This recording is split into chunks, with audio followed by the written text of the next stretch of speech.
Slabs, SLAVES, slabs जो word है ये स्लैब्स वर्ड से आया हुआ, SCALV। इसका अर्थ होता है कैदी। इसका अर्थ होता है कैदी, जो व्यक्ति स्वतंत्र रूप से जिंदगी नहीं जी सकता। उस समय की बात है जब व्यक्ति स्वतंत्र रूप से अपना जिंदगी नहीं जीता था। वह एक वस्तु मात्र था, एक वस्तु के जैसा उसको ट्रीट किया जाता था, एक वस्तु के जैसा, जैसे उसको खरीदा जाता था, उसको बेचा जाता था। उसको जो काम दिया जाएगा वो करना पड़ेगा, नहीं करने पर उसको दंडित और पनिशमेंट किया जाता था। एक वस्तु की तरह होता था, इसको सेल भी कर सकते थे, इसको परचेज भी कर सकते थे। राजा इनका इस्तेमाल करते थे। ये व्यक्तिगत रूप में थे लेकिन अपना व्यक्तिगत जीवन व्यतीत नहीं करते थे। इनका स्वतंत्रता तो था ही नहीं, इनकी आजादी किसी और के हाथ में थी। इनकी आजादी किसी और के हाथ में। आसान भाषा में समझाते हैं, अगर यदि एक राजा दूसरे राजा के ऊपर आक्रमण कर देता था, अगर वो हार जाता था, उसके जितने दास हैं, जितने लोग हैं, वो उसके गुलाम हो जाते थे, फिर उससे वो कुछ भी करवा सकता था। दास से ये पता चलता है कि यह वस्तु मात्र थे, ये नॉर्मल जीवन जीते थे और इनसे कोई भी कुछ भी करवा लेता था और इनकी खरीद बिक्री भी होती थी। अब इसके बारे में हम लोग आगे पढ़ेंगे कि दास से बनी दास प्रथा। दास से बनी दास प्रथा, दास प्रथा मतलब इसमें जो एक दास मतलब एक लोग का जो स्वामित्व है ना, वो किसी और के हाथ में होता है।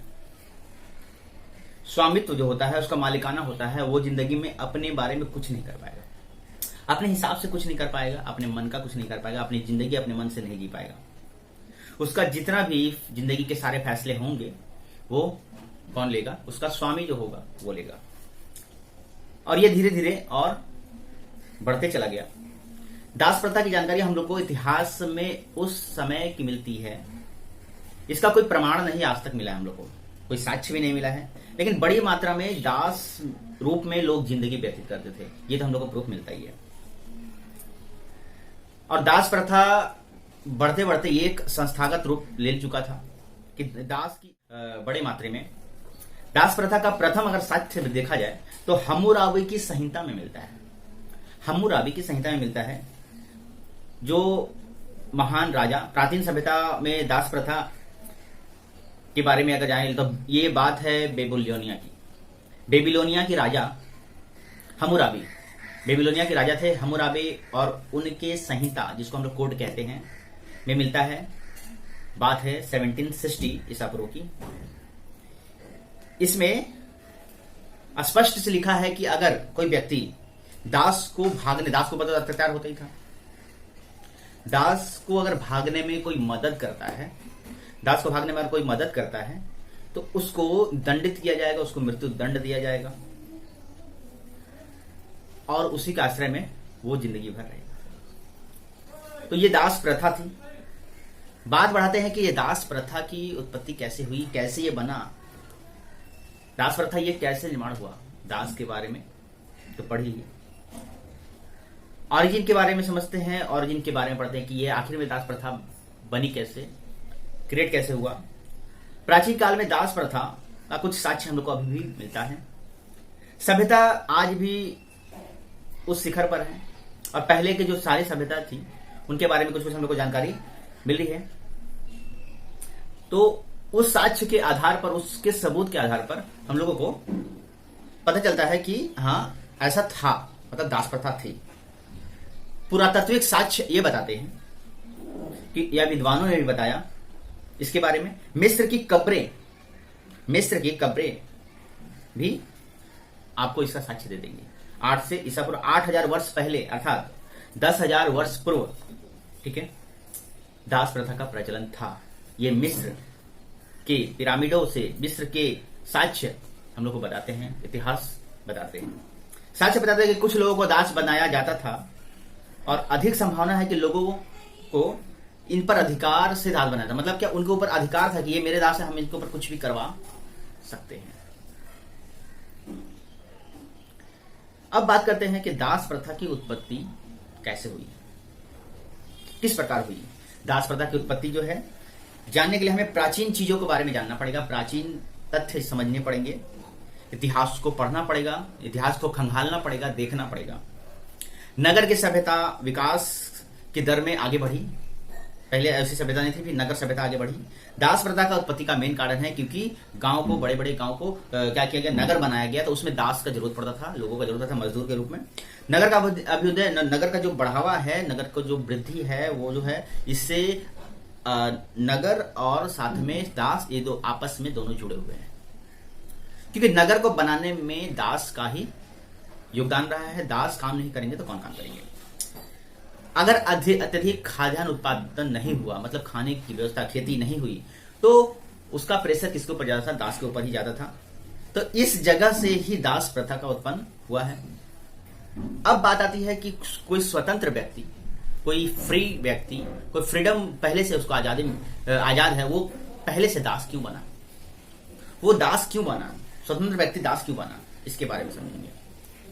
प्रश्न ये उठता है कि सब व्यक्ति तो स्वतंत्र तो थे ही और अधिकार और स्वतंत्रता सबको बराबर थी, लेकिन प्राचीन काल में अगर देखा जाए तो मनुष्य जो चरवाहा का काम करता था, गाय चराता था, भैंस चराता था, पालतू पशुओं को चराता था ना, तो चरवाहा जो है पशु को अधिकार को लेकर संघर्ष होता था कि पशुओं का अधिकार कितना है ना। विभिन्न दल के हिसाब से चरवाहा बोलता था कि मेरे अंडर में इतने लोग हैं, इतने पशु हैं। इसके बाद भूमि को लेकर संघर्ष होने लगा कि मेरे पास इतना जमीन है, ठीक है। उसके बाद लोगों की संख्या कम होते गई, इन सब चीजों में लोगों को क्या है, लोग घर का काम करने के लिए खोजने लगे, तो घर का काम नहीं करना चाहते थे, इसलिए दास बनाने लगे या अपना काम जो है हम किसी और से करवाएं, क्योंकि जब काम करने लगे तो उनको प्रेशर पड़ने लगा, उसको दिक्कत होने लगी, तो वो क्या किया, अपने से नीचे वाले को, कमजोर वाले को वो लोग क्या करने लगे, दास बनाने लगे। जब धीरे धीरे शक्तिशाली साम्राज्य गठन हुआ, तो उस समय वो शक्तिशाली साम्राज्य अपने नीचे वाले को, अपने कमजोर वाले को दास बनाना शुरू किया। संपत्ति जब बढ़ी तो उन कम संपत्ति वालों को दास बनाना शुरू किए। सैनिक जब हुए तो राजा अपने सैनिकों को दास बनाना शुरू किया। दास के अन्य तरीके भी थे, जब तरीका यह आसपास क्षेत्र में इतना ज्यादा फैल गया तो दास प्रथा लागू हो गई। दास बहुत प्रकार के भी थे, जैसे दास बनाने के तरीके भी बहुत सारे थे। दास बनाने के तरीके और क्या हो सकते हैं, जैसे दासों के लड़के या लड़कियां को खरीद कर भी उन्हें दास बनाया जाता था। मतलब पहले उसके माता पिता दास बने हुए हैं, अब उसके लड़के लड़कियों को भी खरीद लिया जाता था और दास बनाया जाता था। साधारणतः परिवार तो होता ही नहीं था, साधारणतः दासों में परिवार नहीं होता था। क्यों नहीं होता था, क्योंकि दास के परिवार मतलब जो परिवार पहले से दास है, उसका जो बच्चा बनेगा वो भी उसी राजा का दास बनेगा या फिर उसी का दास बनेगा। उनके बच्चे जो है स्वाभाविक रूप से उस राज्य के दास बन जाते थे, उस स्वामी के दास बन जाते थे, क्योंकि पिता है तो उनके बच्चे भी दास बन जाते थे स्वाभाविक रूप से। कभी कभी क्या ना, अगर ऋण व्यक्ति मतलब जो कोई पैसा उधार लिया है, ठीक है, तो वो उसका दास बन जाता था। तो अलग अलग तरीकों से इतिहास में दास को बताया गया है, दास प्रथा को समझाया गया है, ठीक है। और ये सारी पुराने साक्ष्य से हम लोग को पता चलता है कि दास प्रथा नाम की भी कोई चीज थी, जो अब खत्म होने वाली है, खत्म हो भी चुकी है, सबको अपना अपना हक मिल चुका है। अर्थव्यवस्था को भी दास प्रथा ने बहुत सारे बातों से प्रभावित किया, जैसे दास प्रथा और दास की अर्थव्यवस्था। दास प्रथा और दास की अर्थव्यवस्था दोनों अलग अलग चीजें। वर्ग को विभाजित कर दिया है समाज में दो पार्ट में बांट दिया है। कृषि पर आधारित है, ये तो हम लोग को पहले से ही निश्चित है कि कृषि अगर नहीं होगी तो कोई भी सभ्यता आगे नहीं बढ़ पाएगी। लेकिन वर्गों में विभाजित होते भी थे तो राजा सबसे शक्तिशाली होता था, वह पूरे समाज का स्वामी होता था। लेकिन समाज व्यवस्था, पुजारी, राज्य, परिवार सब जो है अलग अलग वर्गों में विभाजित हो गए। पुजारी, श्रम, मतलब सब अलग अलग वर्ण में विभाजित होते गए और बढ़ते बढ़ते दूसरा वर्ग जो है, पहला वर्ग में क्या क्या आ गया, पुजारी आ गया जिनकी अच्छे से पूजा होगी, राजा हो गए, मैंने ये लोग उच्च परिवार के होंगे, परिवार संबंधित उच्च वर्ग लोग होंगे।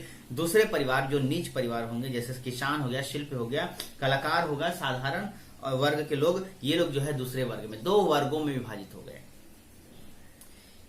इस सभ्यता का विकास जो है धीरे धीरे सीढ़ी पर चलते गया और दासों को अपना कहने को उन्होंने श्रम के अलावा बहुत कुछ नहीं था। मतलब दासों के पास क्या था, दासों के पास सिर्फ और सिर्फ श्रम ही, श्रम मतलब अपना मेहनत बेचकर ही करता था और उसके पास तो संपत्ति था ही नहीं जिससे वो उन्हें श्रम करेंगे तो भोजन मिलेगा।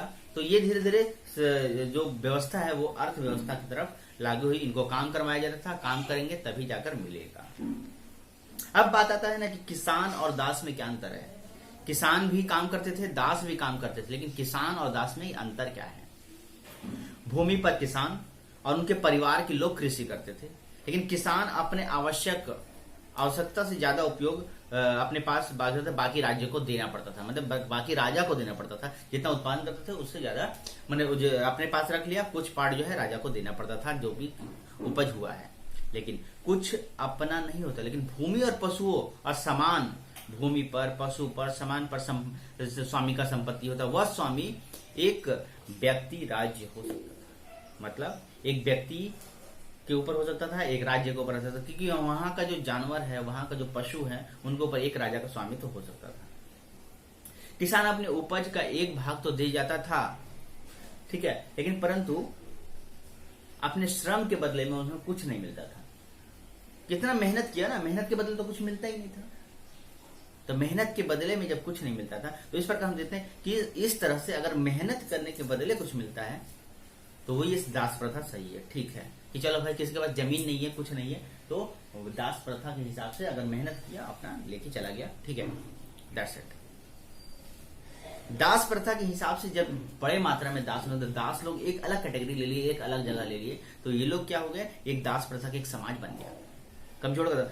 तो प्रारंभ में एक दास के घरेलू काम, दास को किस काम में लगाया जाता, घर के काम में, चूल्हा चौकी में, घर के काम में, पशु को संभालना, ये सब चीज में लगाया जाता था। लेकिन दास को शारीरिक श्रम के कामों में भी लगाया जाता कि मतलब कि उन लोगों से कुछ मांगा नहीं जाता, बस तुम लोग खटो और खाओ। दासों को स्वामित्व विशेष रूप से व्यक्तिगत होता था कि वो विशेष करके काम करवाने के लिए ही है, लेकिन जो दूसरे के श्रम में आनंद और मौज जन व्यक्ति थे। लेकिन एक्चुअल में दास क्या थे कि उन लोगों को तो वो परफेक्ट।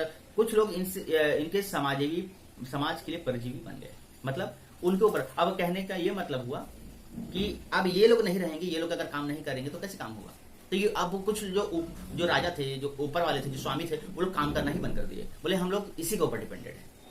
दास प्रथा का एक समाज बन गया। जैसे घर में हम काम करने के लिए, अब जो अधिक अमीर होते हैं वो क्या करते हैं, अपने घर में काम नहीं करते हैं, काम करने के लिए दाई रखते हैं या फिर होममेड रखते हैं, ठीक है। तो दास जो है इस तरह से एक तरह का इन लोगों का एक कैटेगरी बन गया, एक दास का समूह बन गया। दास की एक अर्थव्यवस्था का भी निर्माण हो गया। जब नगर सभ्यता बनी तो बहुत मात्रा में लोग काम करने लगे, उत्पादक कार्य में लगाया गया इनको, बालू ढोने, ये सब समाज में। तो उनसे भी एक बड़े, तो ये मजदूर वर्ग जैसा एक दास समाज बन गया। और इनका एक ना पोस्टिंग के हिसाब से स्थानांतरण भी होने लगा, मतलब जगह भी चेंजिंग होने लगी। स्थानांतरण एक समय आया कि जब दास प्रथा पर रोक लगी, जब इतिहास आगे बढ़ी, सब लोग समझदार हुए।